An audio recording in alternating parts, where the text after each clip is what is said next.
Police মানে ভয় পাওয়া নয়, পান থেকে চুন খসলে যে পুলিশকে তুলোধনা করতে কেউ যখন ছাড়ে না, ঠিক সেই সময় এই পুলিশই এবার গ্রীষ্মকালীন রক্তদান শিবিরের আয়োজন করে সামাজিক দায়বদ্ধতার অঙ্গীকারের শপথ নিল। আসানসোল দুর্গাপুর পুলিশের দুর্গাপুর থানার উদ্যোগে শনিবার দুর্গাপুরের এজনই হলো রক্তদান শিবির। প্রায় 100 জন রক্তদাতা এই দিন রক্তদান করলেন। পুলিশ কর্মীরা এই দিনকার রক্তদান শিবিরে সামিল হলেন।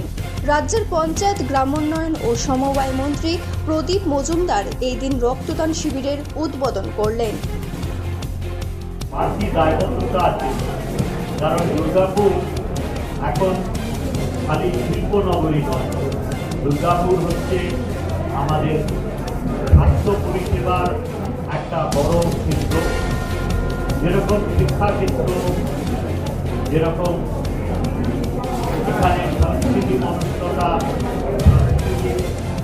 পীঠস্থান, ঠিক একইভাবে আজকে স্বাস্থ্য পরিষেবার জন্য শুধু পশ্চিমবঙ্গের বিভিন্ন প্রান্ত থেকে এখানে লোক আসেন তাই নয়, অনেক বাইরের রাজ্য থেকেও এখানে লোক আসেন।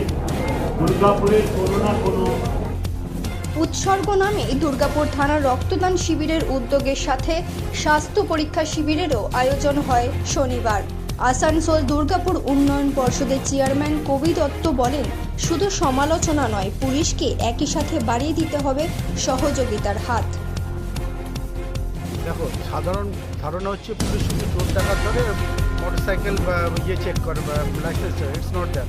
আজকের পুলিশ দেখো, যদি বয়স্করা বাড়িতে একা থাকে তাদেরকে দেখভাল করে, বাড়িতে কেউ না থাকলে সেই বাড়ি পাহারা দেয়। আজকে পরীক্ষার হলে যদি কারো বাচ্চার দেরি হয় তাকে পৌঁছে দেয় এবং অসহায় যে কোনো লোকের পাশে দাঁড়ায়।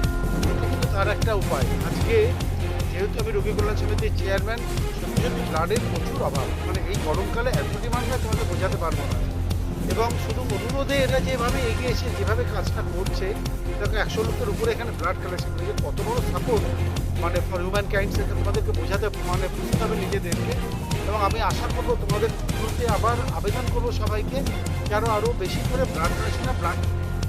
আসানসোল দুর্গাপুর পুলিশের ডিসি অভিষেক গুপ্ত, দুর্গাপুর থানার আধিকারিক সঞ্জীব দে সহ পুলিশের পদস্থ আধিকারিকরা এই দিন রক্তদান শিবিরে ছিলেন। আগামী দিনে সামাজিক দায়বদ্ধতার আরও বেশ কিছু কাজ করতে বদ্ধপরিকর আসানসোল দুর্গাপুর পুলিশ, এমনটাই বার্তা দেওয়া হলো তাদের তরফ থেকে। দুর্গাপুর থেকে অনুরাধা সেনগুপ্তের রিপোর্ট, খাঁটি খবর।